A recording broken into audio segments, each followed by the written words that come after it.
Ceritanya nggak tahu Mas, seharusnya itu ada tamu dari jauh. Pak Lurah itu kan seharusnya ada sosialisasi sama masyarakat. Itu tanpa ada sosialisasi, terus satu persatu didatangi, bilangnya itu tuh sini udah laku, tinggal kamu nanti kita beteng gitu.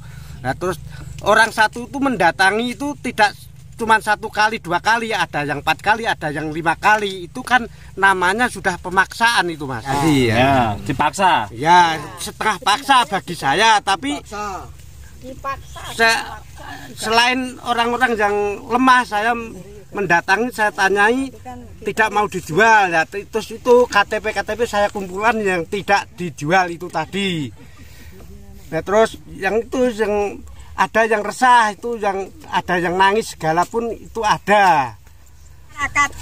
Jangan ngancamnya cuma gitu Mas, jangan mengancamnya cuman ini sudah dijual, tinggal kamu nanti tidak dapat jalan kita benteng gitu.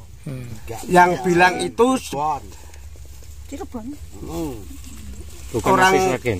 orang bukan orang sini lah pokoknya. Kenal buatan. Berapa orang? Yang datang ke rumah itu kadang-kadang orang 2, kadang-kadang orang 4 itu orang 3 enggak pasti, kadang-kadang juga ada pengantar orang daerah. Sebulan yang paran yang sekawan tapi lain-lain. Ini ada berapa petani sih Pak yang menolak tanahnya dijual ini? Kurang lebih ada 110-an yang sudah kita kumpulkan KTP-nya. 110 petani nggih. Nggih. Luas lahan total kira-kira pinten? Sing mboten purun disade yang nggak mau dijual tanahnya. Berapa hektar? Lahan semua itu kurang lebih 45 hektar. Nggih. Bila terus orang itu tadi bilangnya cari lahan 60 hektar kan gitu. Apakah orang Bonagung itu suruh pekerja apa gitu loh. Itu kan cuman bukan orang pembeli dari pabrik khususnya itu. Itu kan cuman orang belantik saya bilang gitu. Maklar ya? Maklar. Ya. Bapak nama lengkapnya sinten? Bapak Lamio saya. Lamio. Nggih. Seperti apa biar lebih runtut untuk masalah di Desa Bonagung ini. Jadi intinya kan 2 tahun lalu kan sempat ada pembebasan lahan tuh Mas. Ya. Dan saat itu kan rame di media juga toh. Ya. Tapi setelah itu sebetulnya lebih parah, setelah media meliput itu sebetulnya lebih parah. Maksudnya saat itu tekanan dan lain-lain lebih parah. Iya saat itu. Kemudian saat itu teman-teman petani kan ke Balai Desa intinya menyatakan bahwa ini nggak setuju, harusnya dihentikan.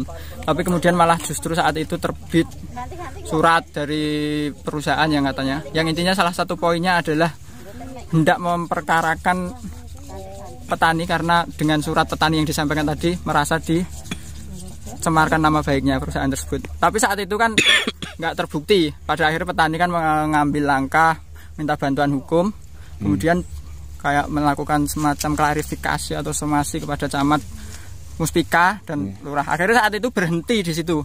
Lah pikirnya berhenti ya petani karena oke, ini berhenti nggak apa-apa. Maksudnya kasus atau langkah hukum klarifikasi dan somasi ini oke dihentikan, tapi dengan catatan bahwa tim ini juga bubar. Saat itu memang dihentikan, dibubarkan, tapi ternyata 1 tahun belum ada 1 tahun toh. Ya sekitar 1 tahun kurang lebih. Niku malah ternyata kembali lagi, walaupun dengan katanya dengan investor yang berbeda, tapi ternyata katanya masih sama dari pabrik sepatu dan lain-lain. Ini lebih ke ulah maklar tanahnya ya Pak ya daripada saya nggak bisa menyebut apakah itu maklar tanah atau bukan. Ya intinya yang saat ini kemudian ini ada banyak oknum-oknum, ada banyak orang, sekelompok orang yang sebagian memang dari warga Bonagung, tapi sebagian besar itu justru dari orang-orang luar. Ada yang ngaku dari Ngawi, ada dari Cirebon. Itu terlalu sering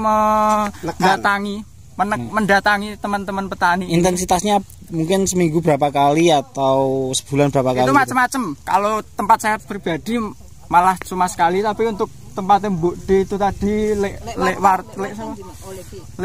yang Banjur ini kawan 4 kali. tapi lain-lain terus yang marah ini. Gitu. Padahal sudah menyampaikan bahwa tidak dijual, tidak berjual menjual. Alasannya apa tidak dijual ini? Ya karena memang tidak butuh menjual dan memang masih ingin bertani di sini. Kalau ditukar tambah pun ya nggak mau karena di sini sudah sama saja gitu. Hasil laporan itu disampaikan kepada tim perusahaan, perwakilan dari perusahaan. Saat itu yang menyatakan dijual itu ya hampir 80% yang menyatakan dijual, tapi belum harga. Itu untuk pernyataan dijualnya seperti itu. Nah, untuk saat ini dari pernyataan yang dijual itu disisir lagi, minta harga berapa. Yang minta per meter misalnya lebih dari standar perusahaan, ya ditulis saja permintaan si A ini minta harga per meter sekian. Ada yang 400, ada yang 500, ada yang itu ditulis lagi, disampaikan perusahaan untuk bahan evaluasi dari perusahaan. Nah, setelah dari perusahaan tahu sebagian warga masyarakat ada yang sudah nyekrup dengan harga yang diputus perusahaan, kan juga ada yang belum nyekrup dengan perusahaan. Yang sudah nyekrup dengan perusahaan harganya langsung tanda tangan di DP 20%. Kalau minta cash itu persyaratannya kan harus di notaris. Hasil dari notaris tadi di sertifikat dikasihkan notaris, di validasi BPN. Kalau sertifikat itu sudah tidak ada masalah sengketa maupun apa, dari BPN mengasihkan notaris dikirim ke perusahaan baru dilunasi. Nah, saat ini yang tidak dijual pun nggak masalah. Yang dijual dengan harga yang belum nyekrup dengan perusahaan pun nggak masalah. Dari perusahaan kan lobby dengan penawaran di mana misalnya yang sampean itu nggak dijual, misalnya ditukar lahan, dan tukar lahannya itu di lahan yang lebih subur dan luasannya lebih luas dari punya aneh yang di sekarang ini. Bahkan masih sisa. Jadi untuk beli lahan itu lahannya lebih luas dan masih punya sisa, seperti punya aneh Pak Sukarman itu luasnya di sini hanya 1.500-an, di sebelah Tangga Bukan itu dapat 1.800, masih sisa uang ya sekitar 57 juta itu. Dan banyak lagi yang tukar lahan itu. Nah, terkait dengan yang kontra itu saya kira hak mereka. Kalau mereka nggak dijual ya sudah, itu kan hak mereka, kan nggak ada paksaan untuk harus dijual, kan nggak ada. Cuma dari perusahaan kan pendekatannya secara kekeluargaan. Mungkin hari ini di lobi belum bisa, mungkin jarak berapa hari lagi di lobi bisa. Banyak yang seperti itu. Klaim mereka terintimidasi Pak, karena langkah kekeluargaannya beda. Itu kan sifatnya juga berbeda-beda. Tapi kemarin dari perusahaan sudah minta maaf bila mana kehadiran mereka, tim mereka itu datang ke rumah warga bila mana ada kurang sopan dan lainnya dari perusahaan, langsung dari Pak Ahmad sendiri mohon maaf. Ini kita sudah operasi di Subang. Jumlah karyawan saat ini 34.000 dan masih akan terus ekspansi. Untuk di Subang sendiri sekitar 45 sampai 50 hektar. Luas lahan sekitar 65 hektar. Yang sudah kita akuisisi, kita punya hak milik sekitar 65.000 hektar. 65 hektar. Pabrik kedua kami di Cirebon. Di Cirebon itu luas lahan 33 hektar. Rencana kami itu pendukung untuk pabrik Subang. Jadi supaya untuk komponen-komponen pabrik Subang untuk proyeksinya sekitar 30 sampai 45 ribu karyawan. Sementara pabrik ketiga di Sragen, jadi tadi saya sampaikan sekitar 35 sampai 40 ribu karyawan. Pak, nanti kapasitas produksi rencananya berapa?